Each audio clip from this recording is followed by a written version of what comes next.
Now to breaking news involving Brooklyn Nets star Kyrie Irving. The team has decided that their point guard will not play or practice until he gets vaccinated for COVID-19. Irving was last seen at an outdoor practice over the weekend at Brooklyn Bridge Park. He is expected to lose, get this, about $380,000 per game if he doesn't get a shot. $380,000 per game! Per game!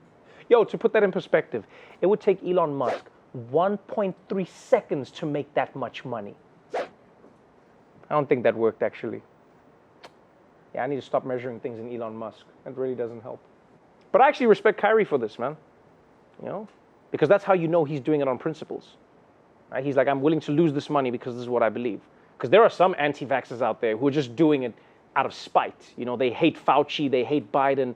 But I bet if you offered them $380,000, they'd be snorting that vaccine all day. They're like, Fauci!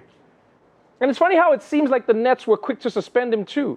You know, this is one of the problems with being on a super team like the Nets. Any other team would have begged Kyrie, you know? But this takes away all your leverage. He was like, what are you going to do if I don't play, huh? Rely on Kevin Durant and James Harden, two of the greatest scorers of all time? Yeah. Damn, I didn't think of that.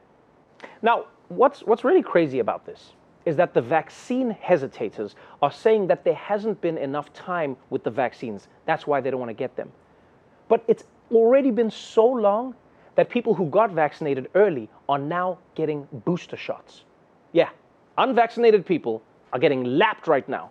And you'd think that would motivate them to try and catch up, but apparently it is just making them even more hesitant. According to a Kaiser survey, the confusion over the booster just reinforces the unvaccinated population to stay, well, unvaccinated. One unvaccinated man in Ohio told the Times, quote, "It seems like such a short time and people are already having to get boosters." And the fact that they didn't realize that earlier in the rollout shows me that there could be other questions that there could be out there.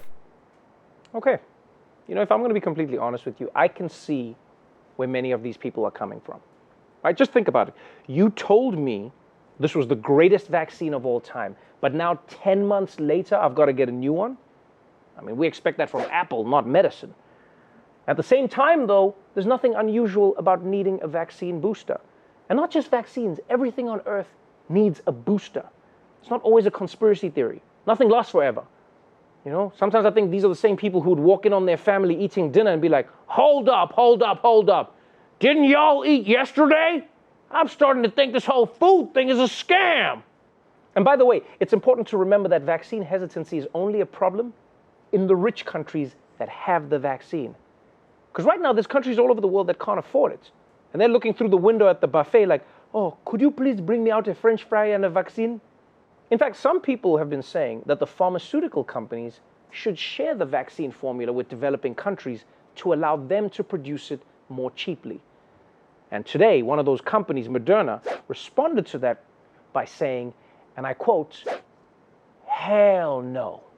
Moderna now refusing to share the formula for its COVID vaccines, dismissing calls for the company to do so in order to boost supply in poorer countries. The chairman and co-founder of the company saying that instead of sharing the formula, it would be more reliable and efficient for Moderna to scale production itself. Okay, look, man, I get it. Moderna is a business and they want to make money themselves. But at least come up with a better excuse, you know, like that the vaccine formula is an old family recipe. You can be like, oh, I'd love to give it to you, but my grandmother brought it with her from the old country, you know? And be like, the vaccine was invented last year. Yeah, my grandmother, she just got here last year, but it's an old family recipe.